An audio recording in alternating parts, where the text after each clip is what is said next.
Against the Ropes podcast.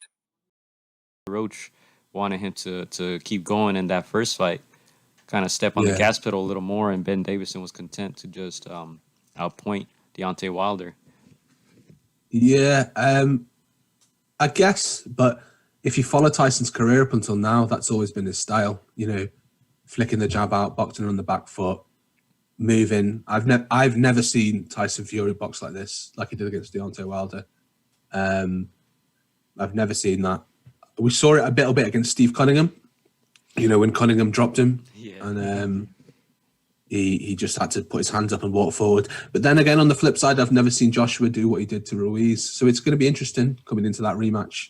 Not rematch, coming into the unification title fight. Because I've never seen Joshua box and move like he did against Ruiz. So yeah. So, I don't know. You know what? Let's get into that. If Joshua does fight Tyson Fury next year, who's the favorite? Who's the A side? Percentages? Who do you think wins? After the favorite, it's going to be Fury, right? He's the fans' favorite at the moment. Is he the A side? Eight. Joshua still has all the belts. He's got 3 of the belts. Yeah. He's an Eddie Hearn fighter. They bring in a lot more clout, you know, in Britain and stuff. So I don't know. It's a tough one. But the fact that they've agreed the fight tells me that, you know, that it must be 50-50 or something must be going on, that they've agreed it quite easily.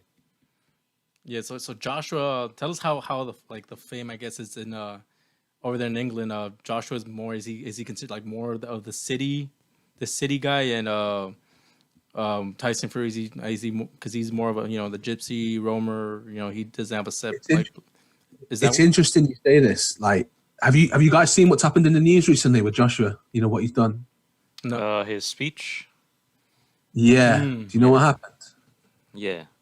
Tell us a little bit more for the people that don't know. So basically, so Joshua's, for the last 5 years, 6 years or whatever, Joshua's been this media darling. You know, he's basically like what LeBron James is to you guys, you know, like a big global superstar, you know, endorsements, people love him. He's a household name.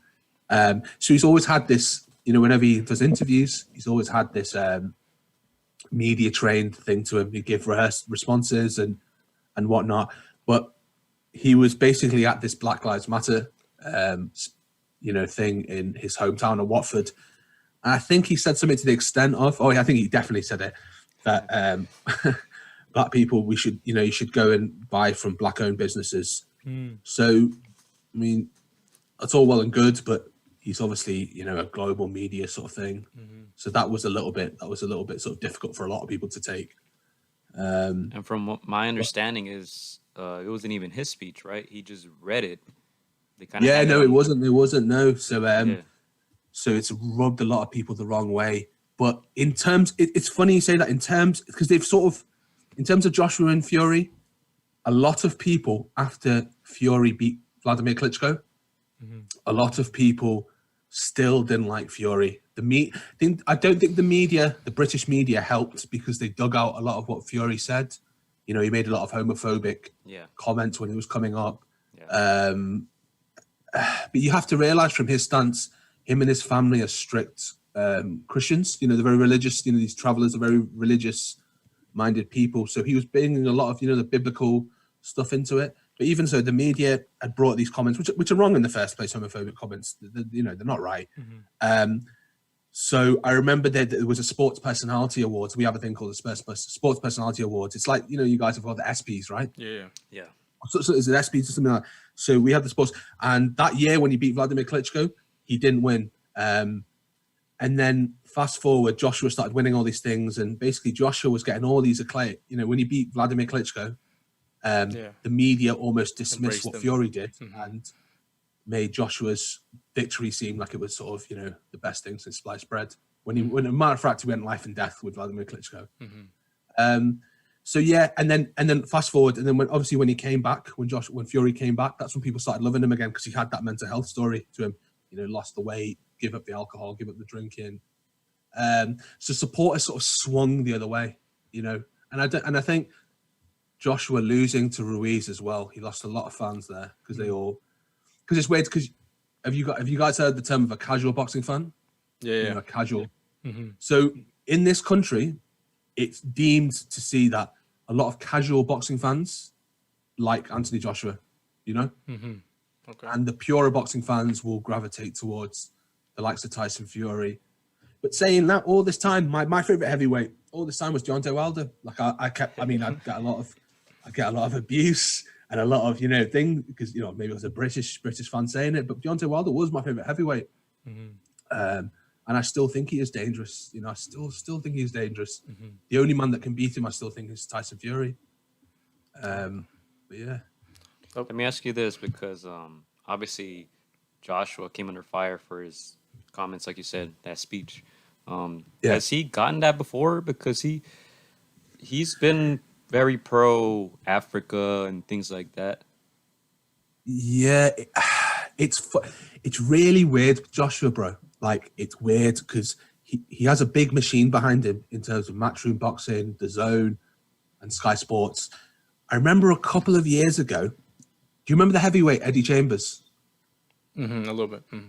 There's a heavyweight. He's from Philadelphia. There's a heavyweight from Eddie Chambers, and I don't know why it happened. And Joshua blames his account being hacked. So a message got sent to Eddie Chambers from Anthony Joshua's account saying something like you're a disgrace to the black supremacy or something to that extent. Something really, you know, like worded like that. Yeah. And I remember that came out in the news and local news outlets, and it was shut down. And so he is, but then the media will sort of try not to bring it to the forefront. Yeah. And this is what's happened really. I think with Joshua, with Joshua, it's like he has his media self and he has his actual self, you know. Yeah. So we might be starting to see his actual self coming out a bit. And he's actually, like, in real life, I've met him twice now. He's actually a really, really nice guy. Actually a really down to earth, cool, humble guy. And he didn't want it. Once again, he ducked you. He didn't want the smoke, baby. Let me ask you this too. Do you think something happened before the first fight against Ruiz? There's been a lot of rumors about different things. What's your opinion on that? You already know I said I'm a fun guy.